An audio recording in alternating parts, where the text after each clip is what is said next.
I want to Thank you, John. switch now over to our next guest, Martha Minow, who is an esteemed Harvard law professor, former dean of Harvard Law School, professor, mentor to many.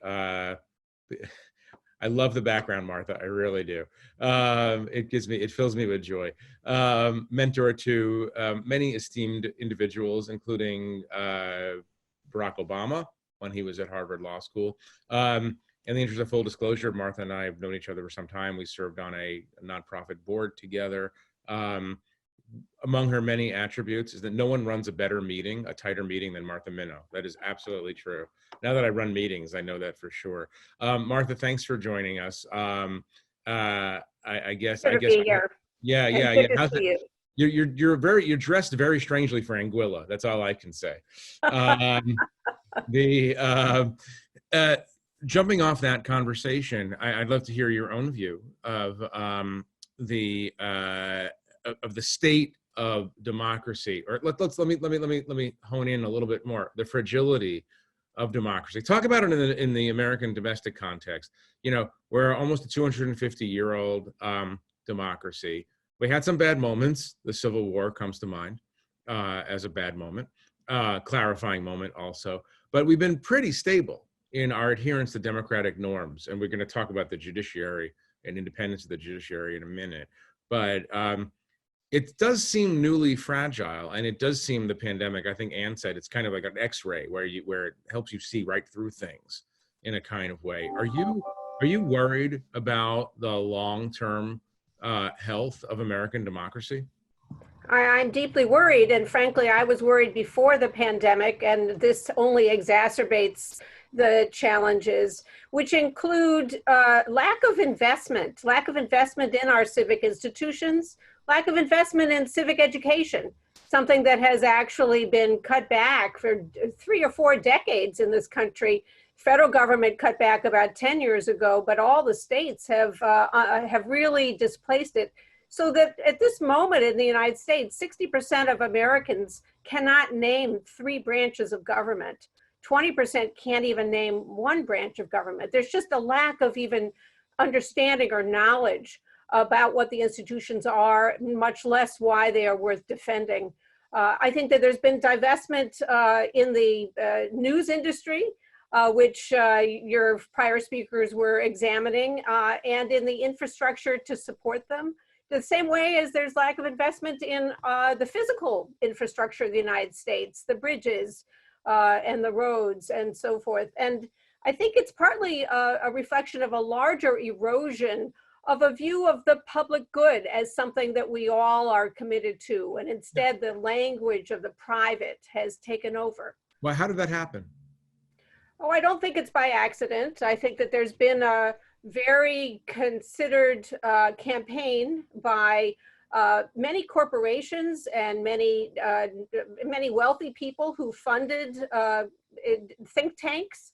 And so if you take, for example, the rise of the Federalist Society, which is just in my world of law, you know, it's a subgroup that was financed by a lot of outside groups, corporations and wealthy people, to support the development of a right-wing, libertarian-leaning, anti-regulation ideology for lawyers and judges. And right now, President Trump has outsourced the selection of the federal judiciary to this group.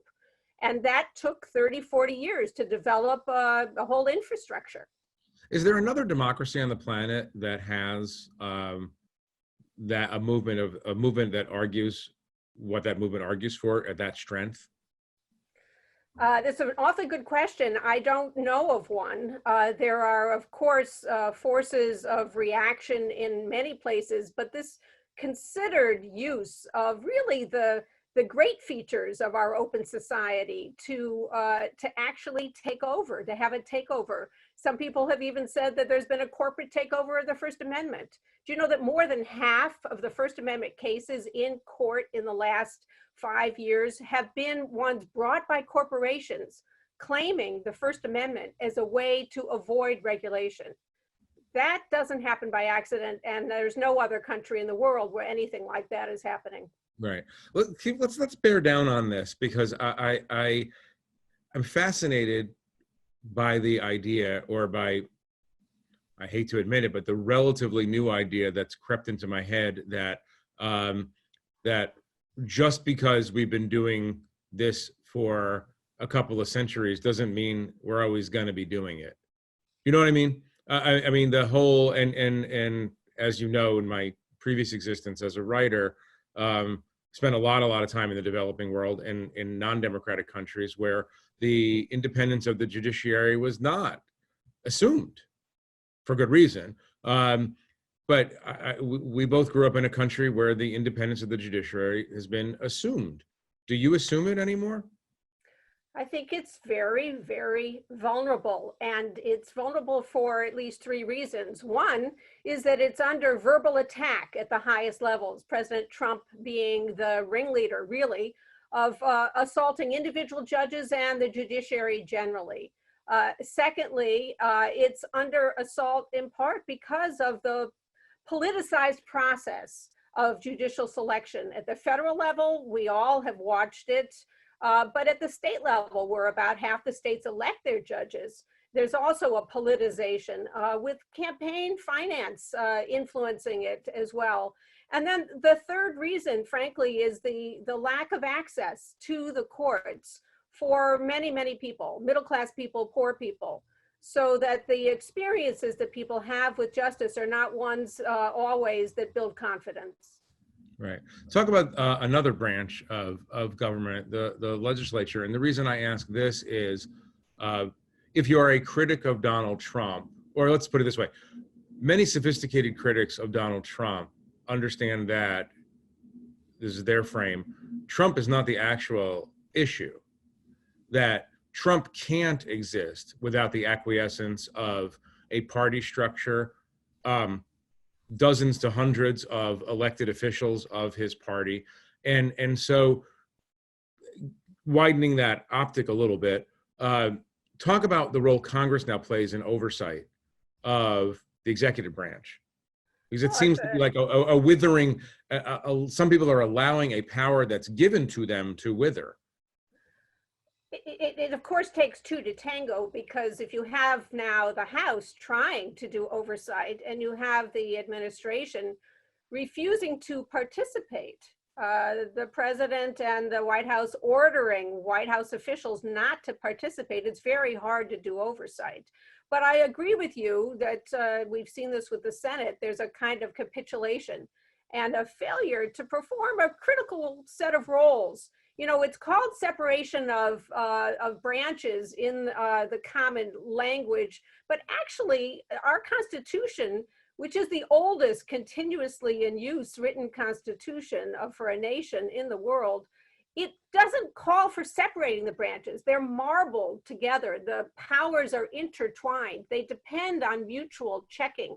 And if one part falls down, that has tremendous consequences for whether or not this whole machine will work. And right now, it's not working very well. From your perspective, how bad can it get? Well, I will say, I am comforted by the way the founding fathers did create lots of speed bumps, as it were. So rapid change in the system as a whole is hard. But it could get very bad. So just as an example, federalism, the decentralization of power to the states, is a very important speed bump. There are many activities that the federal government doesn't do, can't do. But when we come to something like the pandemic, and it's left to the states and the localities, which are not capable of orchestrating a national market for ventilators or a national scheme for contact tracing, that exposes a weakness that then corrodes respect for the governments up and down, like local, state, and federal. And when there's lack of confidence, when people don't vote or they're cynical about it, when the voting system itself is not reliable, the democracy is in real serious trouble. Talk about the voting system. How worried are you about that coming up to this election? Well, I'm deeply worried. The issues of voter suppression have been real. I will say that there's been progress in the last 4 years on the presence of a paper ballot or backup. If we were worried before that the use of machines was actually producing a system that wasn't accountable, the problem now is that we may have many elections that are run without live polls, without actual going to the polls, or as we saw in Wisconsin, people actually having to put in jeopardy their own health and well-being to do so. If we don't put in place a reliable system of mail voting, there will be many people who won't be able to vote. And if it's politicized, if it's viewed as it is already being discussed as, oh, that's for one party, that's for the Democrats, that will erode any kind of confidence in the result. Just as a footnote, the evidence is pretty clear that voting by mail has no party benefit. It's benefited Republicans at times and it's benefited Democrats at times. But look, I'm worried, you know, there's a risk that we won't have a fall election this year, or that if we do have one, that whoever wins or loses, if it's a name that begins with T, there won't be respect given to the results. I'm genuinely worried in a way I never have been in my entire life. I hope I'm wrong. I do believe that there are many, many forces of response, but one of your prior questions exposes why I'm worried. Where are the states people in the Republican Party standing up for the integrity of the system, the electoral system? Don't they care about it? I haven't heard them. I want to ask another question on a subject that you've written a lot about, forgiveness, which comes into play in various ways in this pandemic. But let me go to a question from somebody in our audience, Jose de la Torre, who asks, is some form of national service from our youth the answer to the decline of democratic values in our country? Well, I love this question, so thank you, Jose, for that. I think that national service is one of the ways to strengthen that sense of we and common enterprise that you were talking about in the prior segment. And I don't think it's by accident that it's the great generation after World War II, when there was a very large participation in the military, that people came back and had a sense of civic responsibility, not only because they had fought in wars, but because they had built bonds with people from across the country doing something together. So I'm myself a big supporter of national service, and a commission on that subject was created under President Obama, but it finished under President Trump and came out with a recommendation for national service. I think it would be a good move for people who are from privileged suburbs and from people who are from decimated areas and in urban areas, for them to have a chance to work together, learn together, serve the country, and no doubt have a greater sense of their own capacities to make a change. Look, my biggest source of hope is young people. I think that the hope in the country, maybe in the world, is the next generation who already show so much resilience and capacity and creativity and less polarization. Come to this question quickly. We'll do one more question after this from the audience, but come to this question of forgiveness. You've written a lot about this. I wanted to ask you, maybe standing on one foot, define what your concern is, or define what the issue is, and then deal with this question. People are going to be drowning in debt soon. We already know pre-pandemic, we know that students were drowning in a kind of debt that not only shackled them to jobs they necessarily didn't want, but just shackled them mentally, emotionally.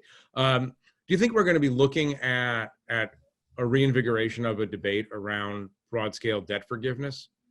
So thank you for this. Yeah, I've been thinking for some time now about forgiveness, and by that I mean letting go of a justified grievance. And I think that there's a lot to learn historically, as societies around the world have actually entertained and adopted society-wide forgiveness. You know, you just think about the Bible's use of the Jubilee as an example, kind of a reset moment. And it was specifically around debt, as well as crime and enslavement. And we have a Jubilee movement that was led in part by the Pope and also by Bono and others, trying to collectively develop a capacity to forgive developing countries' debt. And I think that there's great resonance across every tradition, every religious, philosophic tradition, every nation has developed some notion about interpersonal forgiveness. And so, yes, I think bankruptcy is built into our Constitution as a way to allow individuals and companies to have a fresh start. When it comes to the debt situation right now, students and tenants and mortgagees and so forth, I think we have this emergency that has led to kind of surprising but nimble responses of suspending required payments. But something terrible is going to happen when those suspensions end and the balloon payments hit. People will not have the money to pay off their student debt that has accumulated over 3 months, 4 months, 5 months, or their rent, or their mortgage payments. And I think that we need forgiveness. And I hope and believe that we will have national and statewide conversations about that. It would be better for everyone. The people who've studied the Great Depression, the period after the 30s in this country, find that those states that had debt forgiveness recovered much better and much more quickly than those that did not. And we should take a page. We should learn from that lesson. One final question from our audience for you, Gary Jackson. Is there a danger that the Supreme Court will evolve into a more political branch of government under either political party? That is a huge danger. And when you have basically people, commentators, the president, others talking about Republican judges and Democratic judges, it's bad for democracy. It's bad for all of us. It means that there's not respect for judgments. I think that Chief Justice currently in the United States understands this very well. And he rebutted the president of the United States and said, no, we don't have Republican judges and Democratic judges. It's a major concern. You think he was on the level when he said that? I'm sorry? You think he was on the level when he said that?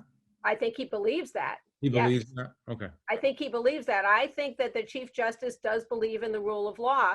I think that it's very tough to navigate on the Supreme Court right now because there is a solid majority that leans in one direction.